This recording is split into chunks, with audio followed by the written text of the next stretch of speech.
저는 그날 아버지가 저렇게 또렷하게 말씀하시는 걸 본 적이 없었습니다. 평소라면 말끝을 흐리시고 같은 질문을 반복하시던 아버지였습니다. 그런데 그날 아침 아버지는 제 이름을 정확히 부르셨고 오빠를 앉히셨습니다. 준호야, 앉아. 서류 말고 내 입부터 열어. 오빠는 당황한 표정으로 서류 봉투를 내려놓았습니다. 아버지는 물을 한 모금 마시시고 눈을 들어 오빠를 정확히 바라보셨습니다. 거짓말하지 마. 너 빚 얼마냐? 정확히 말해. 저는 숨을 참았습니다. 오빠는 입술을 떨었고 아버지는 한치의 흔들림도 없으셨습니다. 효도라는 말로 가족을 쓰는 게 제일 위험한 죄야. 그 순간 저는 알았습니다. 하나님께서 제 기도를 들으셨다는 걸, 아버지를 다시 세워주셨다는 걸, 그리고 오빠를 바로잡을 시간이 왔다는 걸. 첫째, 내 집, 내 통장, 내 서류. 너 손 못 댄다. 아버지의 목소리는 낮았지만 그 어느 때보다 단단했습니다. 사연 시작 전 구독과 좋아요를 부탁드립니다. 여러분의 작은 성원이 제게는 큰 힘이 되어 좋은 영상으로 보답드리겠습니다. 오빠 준호는 2025년 초봄부터 조금 이상했습니다. 전화를 걸어올 때마다 목소리가 밝았지만 그 밝음이 어딘가 억지스러웠습니다. 은지야, 요즘 사업이 좀 힘들긴 한데 곧 괜찮아질 거야. 저는 그 말을 믿고 싶었습니다. 하지만 오빠의 눈은 다른 이야기를 하고 있었습니다. 어느 주말 오빠가 부모님 댁을 찾아왔습니다. 평소엔 바쁘다며 명절에만 오던 오빠가 갑자기 손에 과일 상자를 들고 나타났습니다. 아버지, 어머니, 건강은 괜찮으세요? 오빠는 부엌일을 돕는 척 어머니 옆에 섰고 아버지 곁에 앉아 어깨를 주물렀습니다. 식사 후 오빠는 조심스럽게 이야기를 꺼냈습니다. 아버지, 요즘 노후 대비 많이 하시죠? 저도 좀 알아봤는데 서류 정리 한번 해두시는 게 좋을 것 같아요.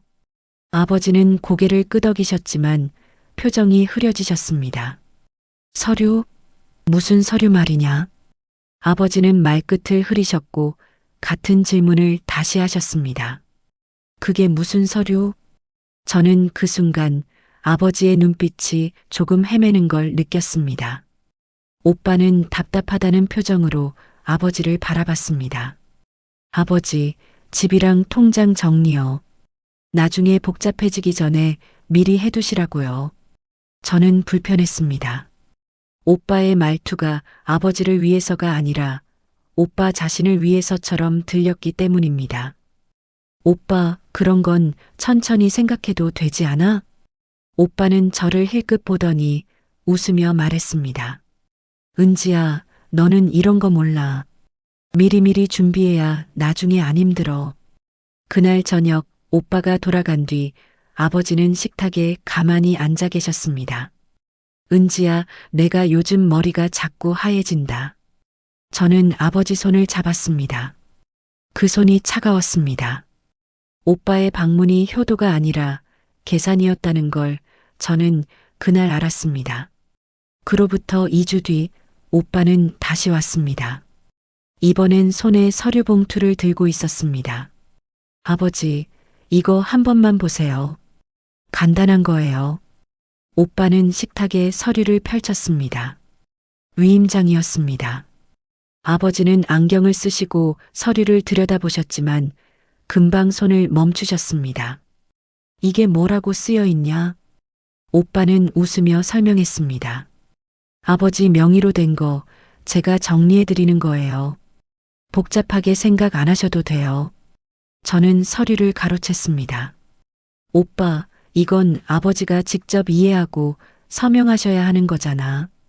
오빠는 짜증 섞인 얼굴로 저를 봤습니다. 은지야, 넌 왜 자꾸 끼어들어? 아버지 위해서 하는 거야. 위해서? 아버지가 이해도 못 하시는데? 아버지는 우리 사이에서 작아지셨습니다. 나 모르겠다. 준호야, 이거 꼭 해야 하냐? 오빠는 그 침묵을 기회로 삼았습니다. 아버지, 안 하시면 나중에 더 복잡해져요. 그냥 여기만 사인하시면 돼요. 저는 서류를 빼앗아 들었습니다. 안 돼요. 아버지 상태에서 이런 서류는 위험해요. 오빠는 목소리를 높였습니다. 상태? 무슨 상태? 너만 유난이야. 아버지 멀쩡하시잖아. 어머니가 부엌에서 나오셨습니다. 너희들 왜 이래? 아버지 앞에서. 그날은 결국 서명 없이 끝났습니다. 오빠는 화난 얼굴로 나갔고 어머니는 한숨을 쉬셨습니다. 저는 아버지 옆에 앉았습니다. 아버지는 고개를 숙이고 계셨습니다. 그날 밤 어머니가 주무신 뒤 아버지가 제 방문을 두드리셨습니다. 은지야, 잠깐. 아버지는 문틈에 서서 조용히 말씀하셨습니다. 나 병원에서 치매 초기라더라. 그 순간 제 가슴이 무너졌습니다. 아버지, 어머니한테는 말 안 했다. 걱정하실까봐. 아버지는 떨리는 손으로 제 손을 잡으셨습니다. 준호가 뭘 하려는 건지 나도 알아.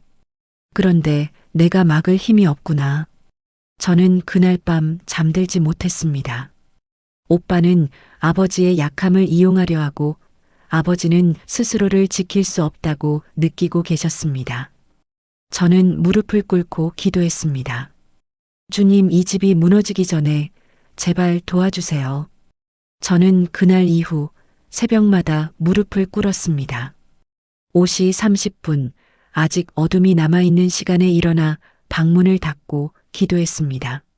주님, 아버지의 마음이 무너지지 않게 해주세요. 준호 오빠가 멈추게 해주세요. 처음엔 말이 잘 나오지 않았습니다.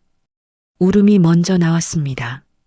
하지만 기도는 점점 구체적으로 변했습니다. 아버지가 당신을 의지하게 해주시고 오빠가 욕심을 내려놓게 해주세요. 교회 새벽 예배에도 빠지지 않았습니다. 목사님은 중보기도 시간에 제 손을 잡아주셨습니다. 은지 집사님, 하나님께서 이미 보고 계십니다. 저는 고개를 끄덕였지만 마음 한편으론 두려웠습니다. 오빠는 멈추지 않을 것 같았으니까요. 실제로 오빠는 더 빨라졌습니다. 어느 날 저녁 오빠에게서 전화가 왔습니다. 은지야, 내가 지금 투자권 하나 잡았어. 이거 되면 다 정리할 수 있어. 저는 가슴이 철렁했습니다. 오빠, 또 빚 내는 거야? 빚이 아니라 투자야. 이번엔 확실해. 전화를 끊고 나서 저는 오빠가 얼마나 깊이 들어갔는지 알게 됐습니다. 은행 대출, 지인 차용, 사채까지. 오빠는 곧 회복될 거야 라는 말로 스스로를 속이고 있었습니다. 그리고 그 출구로 부모님 집을 보고 있었습니다. 며칠 뒤 오빠가 또 부모님 댁에 왔습니다. 이번엔 저를 따로 불렀습니다. 은지야, 너 계속 이럴 거야? 아버지 위해서라도 서류 정리 좀 도와줘. 오빠, 그건 아버지를 위한 게 아니잖아. 오빠는 목소리를 높였습니다. 그럼 내가 책임질 거야? 내가 망하면 이 집도 같이 무너진다고. 저는 아무 말도 할 수 없었습니다. 오빠의 협박이 무서워서가 아니라 그 말 속에 담긴 절망이 느껴졌기 때문입니다. 그날 밤 저는 또 기도했습니다. 주님, 오빠를 불쌍히 여기시되 죄는 멈춰주세요. 그리고 조용히 덧붙였습니다. 아버지를 지켜주세요. 제발. 새벽 2시쯤 화장실을 다녀오다가 거실을 지나는데 불이 켜져 있었습니다. 아버지께서 소파에 앉아 계셨습니다. 아버지, 왜 안 주무세요? 아버지는 고개를 돌리셨습니다. 눈가가 젖어 있었습니다. 은지야, 내가 기도하는 거 들었다. 저는 얼어붙었습니다.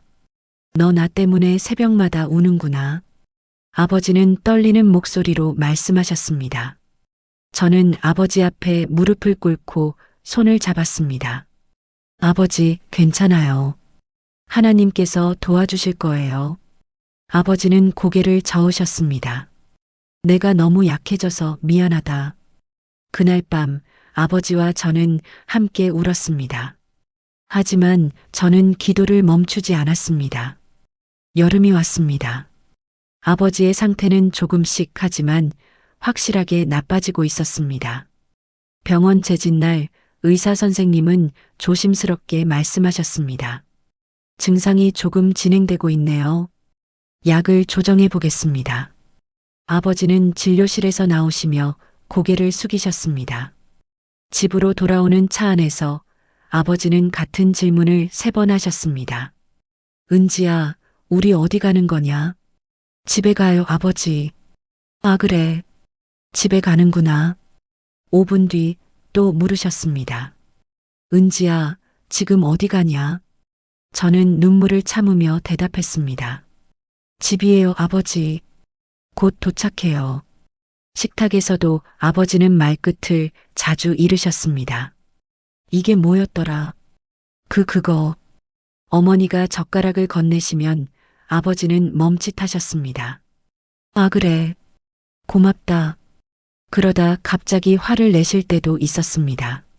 내가 바보냐? 이것도 기억 못하냐고. 아버지 스스로에게 화를 내시는 모습을 보는 게 가장 힘들었습니다. 그런데 오빠는 달랐습니다. 오빠는 아버지가 약해질수록 오히려 더 단단해졌습니다. 어느 저녁 오빠가 또 찾아왔습니다.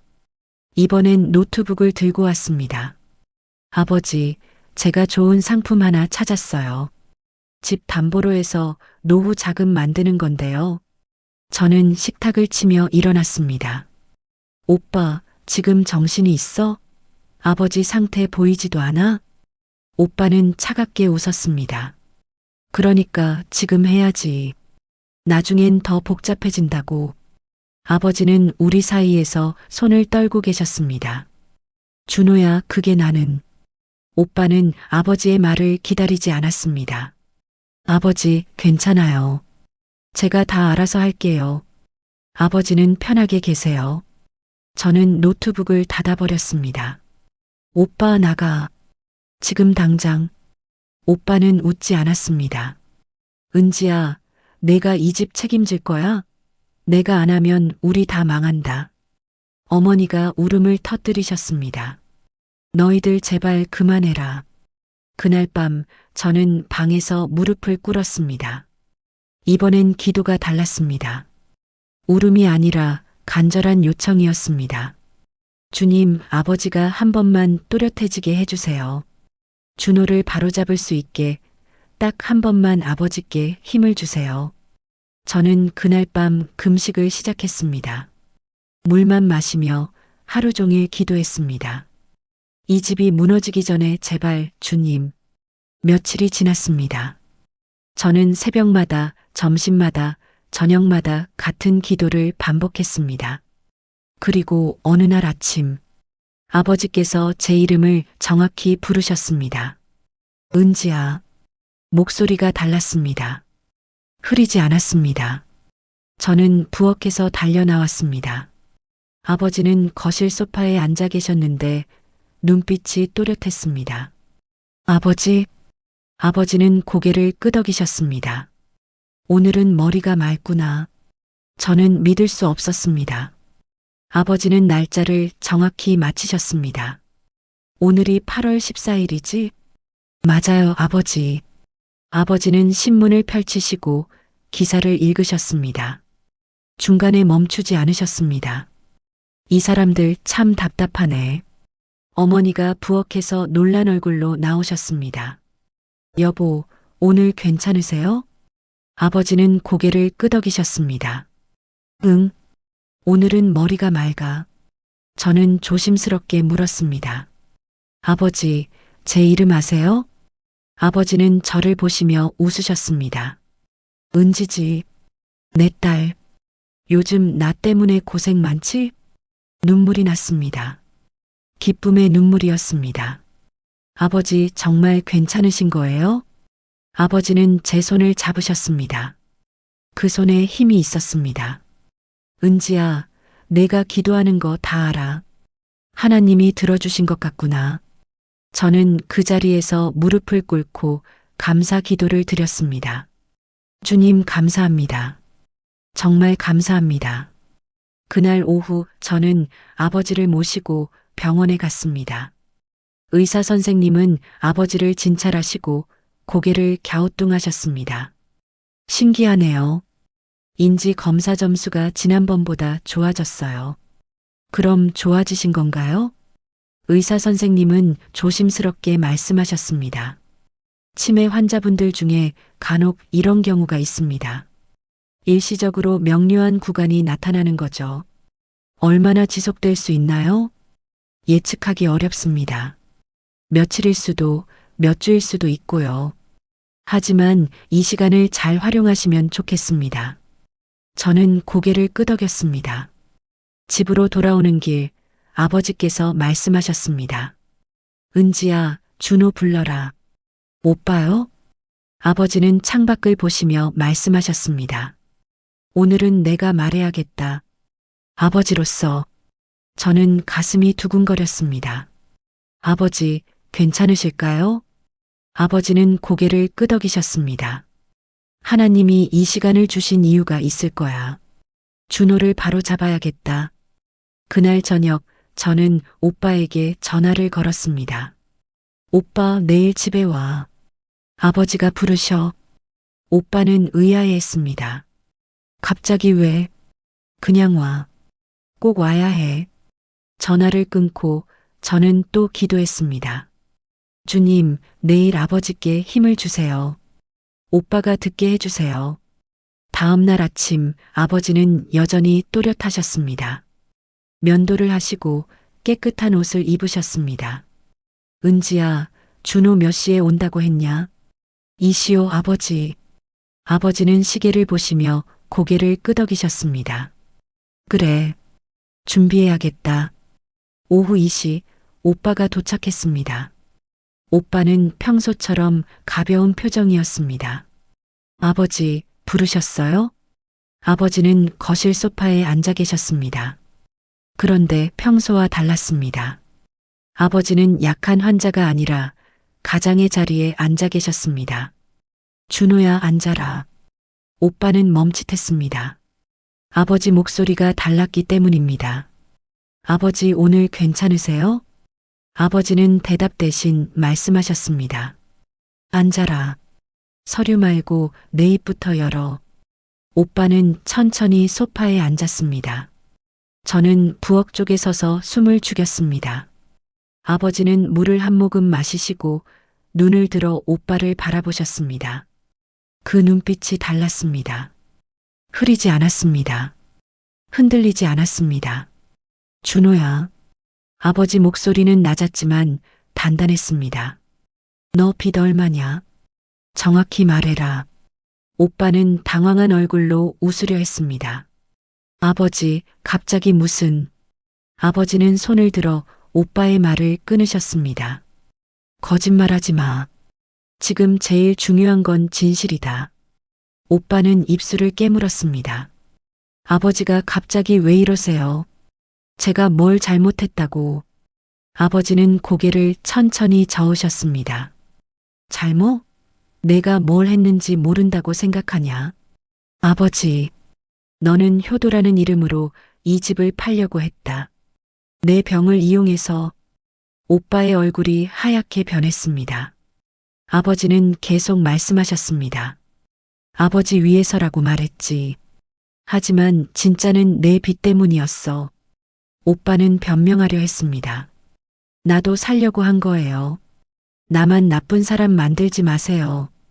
아버지는 한 박자 기다리셨다가 조용히 말씀하셨습니다. 살려고? 내가 살려면 내 힘으로 사는 거야.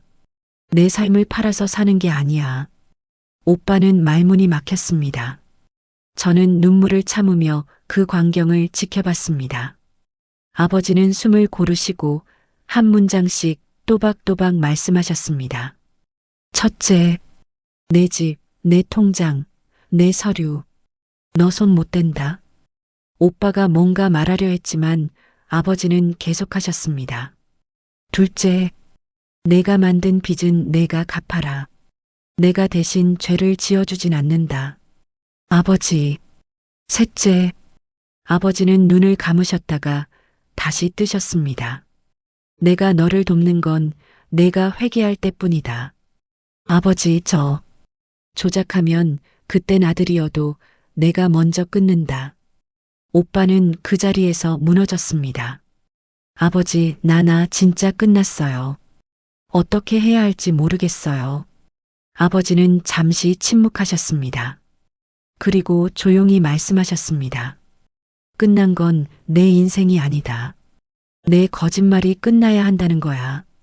오빠는 고개를 숙이고 울었습니다. 저는 처음 봤습니다. 오빠가 저렇게 우는 걸. 아버지는 눈을 감으셨습니다.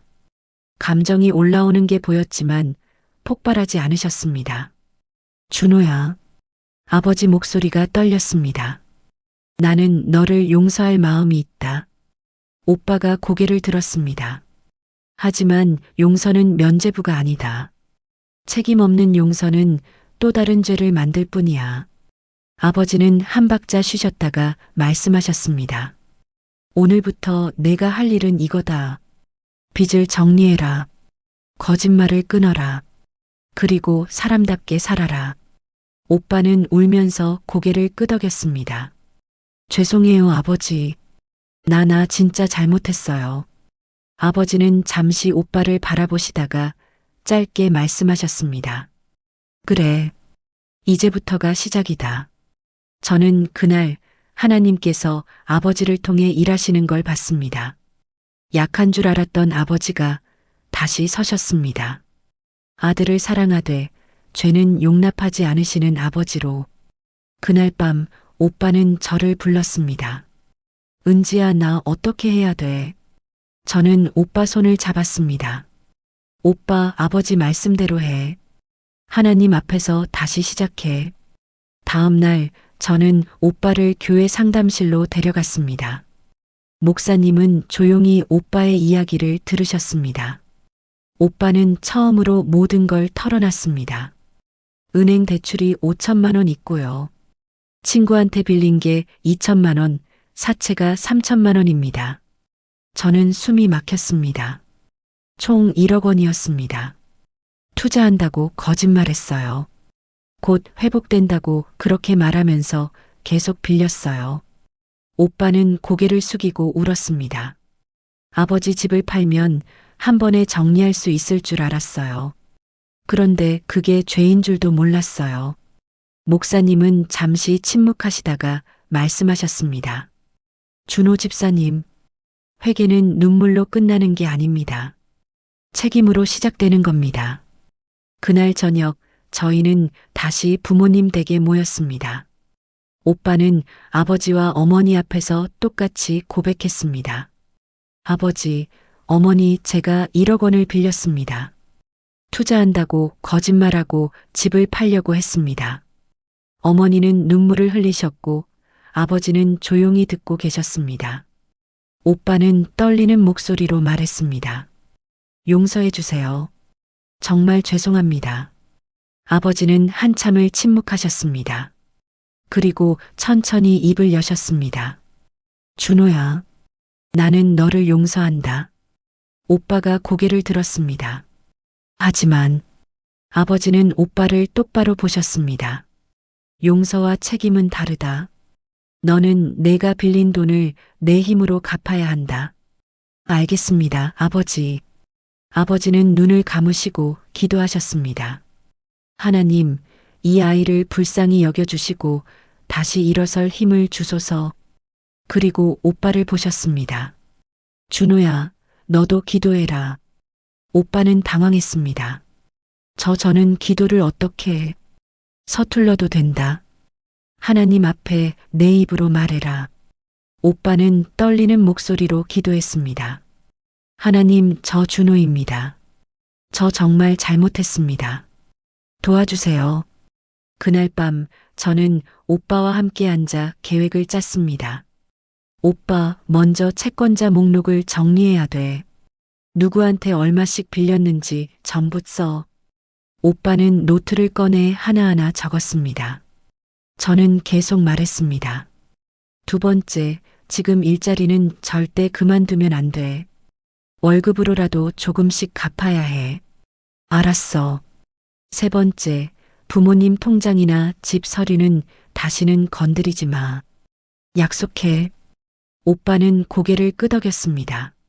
약속할게. 다시는 안 그럴게.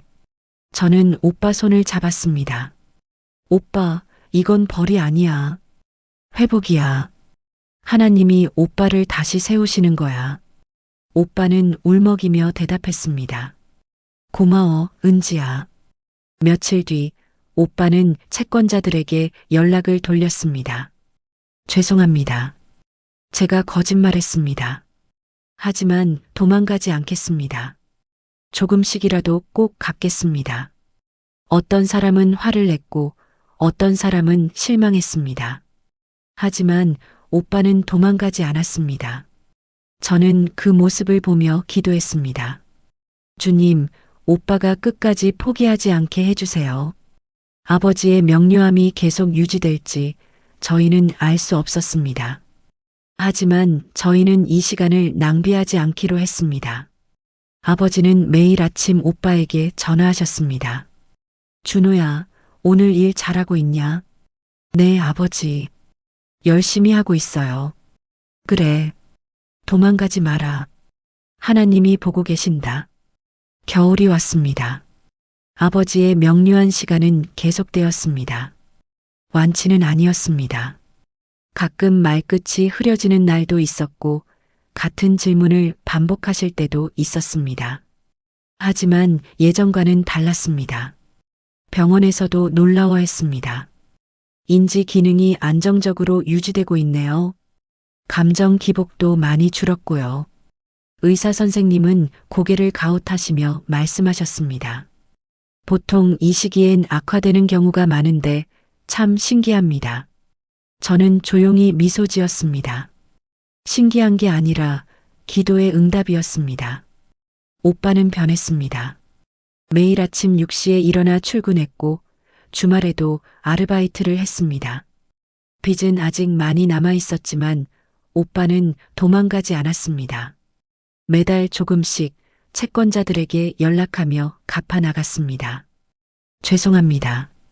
이번 달은 30만 원밖에 못 드리는데요. 다음 달엔 조금 더 드릴게요. 오빠는 더 이상 거짓말하지 않았습니다. 어느 일요일 오빠가 교회에 나왔습니다. 저는 깜짝 놀랐습니다. 오빠, 오늘 어떻게 해? 오빠는 쑥스럽게 웃었습니다. 아버지가 같이 가자고 하셔서 예배 후 오빠는 저에게 말했습니다. 은지야, 나 요즘 기도하게 돼. 정말? 응. 서툴지만 하나님께 매일 말해. 오늘도 도망가지 않게 도와주세요라고. 저는 오빠 손을 잡았습니다. 오빠 잘하고 있어. 정말 잘하고 있어. 아버지는 이제 오빠에게 다르게 말씀하셨습니다. 준호야, 서류 가져왔냐? 가 아니라 준호야, 오늘 밥은 먹었냐? 였습니다. 어느 저녁 가족이 함께 식탁에 앉았습니다. 아버지는 밥을 드시다가 말씀하셨습니다. 준호야. 네, 아버지. 아들이 아니라 사람으로 살아라.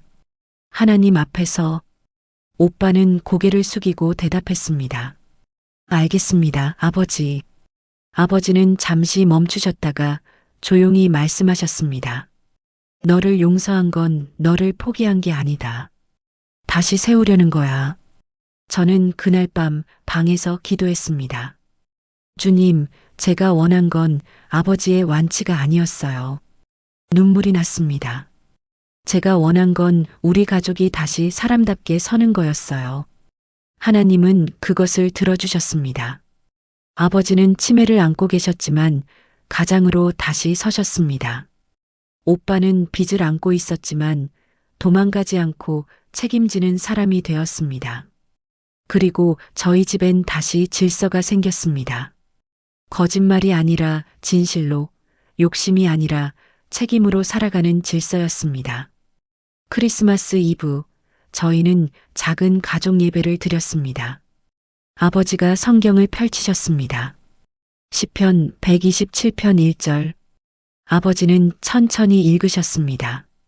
여호와께서 집을 세우지 아니하시면 세우는 자의 수고가 헛되며, 아버지는 성경을 덮으시고 말씀하셨습니다. 이 집은 하나님이 다시 세우셨다. 저희는 손을 잡고 함께 기도했습니다. 주님, 우리 집에 다시 질서를 주셔서 감사합니다. 겨울 해가 저물고 거실에 따뜻한 불빛이 켜졌습니다. 오빠는 이제 집에 올 때마다 서류 대신 아버지 안부부터 물었습니다. 아버지, 오늘 괜찮으세요? 그리고 저는 알았습니다. 기도는 병만 고치는 게 아니라 사람을 고치고 집안을 살린다는 것을, 하나님은 우리가 원하는 기적이 아니라 우리에게 필요한 회복을 주신다는 것을